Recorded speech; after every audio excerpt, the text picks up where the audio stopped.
Brian Harman, of course, champion golfer of the year from last year. Brian, you have just had to return the claret jug. Was it a sad moment to have to hand that one back? It's been a great year. Yeah, a little sad to give it back. But I'll remember everywhere it's been forever. And yeah, I'm happy to give it back. Happy to be here, ready to get going. Did you drink anything unusual out of it, or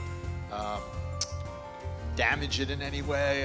I drank some unusually expensive wine and some unusually exceptional bourbon out of it.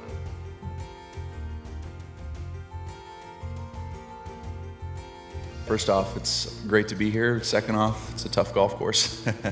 That back nine has some teeth. I'm very excited about it. I think it's going to be a cool week, a cool tournament. This being my first Open, I've never even been to one, so I'm trying to soak it all in now, Monday through Wednesday, and then come Thursday, be as ready as I can to play good golf.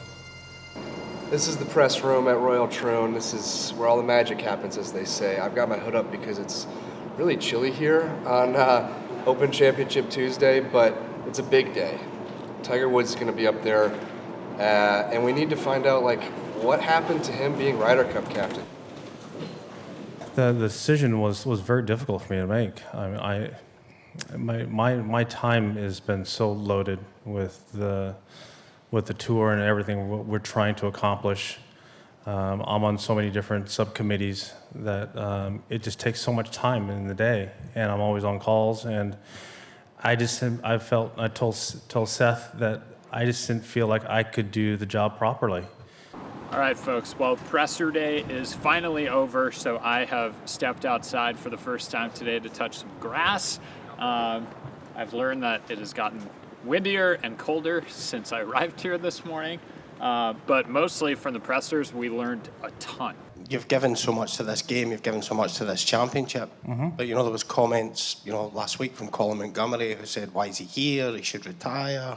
There's no point to this. Do you feel that's a bit hurtful and you've earned the right to make the decision when you decide? Well, as a past champion, I'm exempt till I'm 60. Colin's not. He's not a past champion, so he's not exempt. So he doesn't get the opportunity to make that decision. I do. That's what I mean. You've earned that. You've deserved it. So when I get to be at his age, I can still make that decision. Well, he doesn't. We heard from Tiger Woods, who told us about Rory McIlroy and making clutch putts and the challenge of trying to roll in a putt in a big moment. I asked him, Rory said he felt some discomfort on the 16th green at the U.S. Open when he missed that 2-footer. I said, do you ever feel discomfort? You've been in the lead late a lot at the majors. Yeah, lots of times. There's a lot of times I felt discomfort. Yes, absolutely. Nervous, shaky, uncomfortable. Yeah, that's all of it. And it's part of it. That's why you love it. That's why we practice, to be able to put ourselves in that one uncomfortable situation and bury it.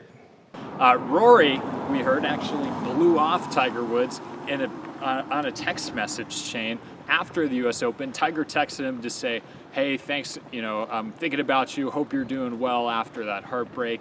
Rory changed his phone number after the U.S. Open. They never saw each other. Hey, Rory.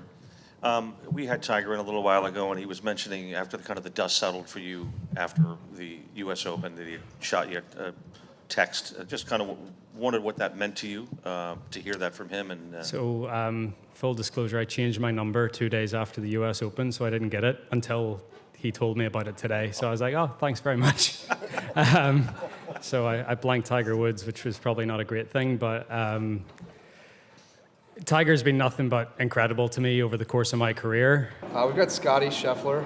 I want to ask Scotty why he went down to Turnberry, because it's one of the best courses in the world. It's one of the best courses in this area. What does he get out of it? Because we played it. I thought that's one of the best courses I've ever seen.